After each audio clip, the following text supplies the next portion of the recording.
ఈరోజు నవమి ఆదివారం సందర్భంగా సీతారాముల దర్శనం విశేషమైన ఫలితాన్ని ఇస్తుంది. మా గృహంలో జరిగినటువంటి సీతారాముల పూజ సందర్భంగా మీకు సీతారాముల దర్శనాన్ని అందించడం జరుగుతోంది.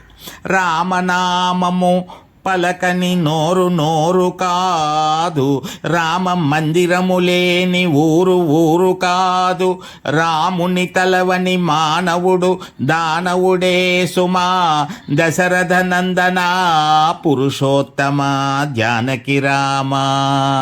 భక్తితో నీ నామము పలికినచో భయములను రూపుమా పెదవు, బజరంగ బలి బలమునకు నీవే మూలము, దశరథ నందన పురుషోత్తమ జానకి రామ. ఈరోజు రామనామం పలకండి. పరసా టీవీని సబ్స్క్రైబ్ చేసి ప్రోత్సహించండి.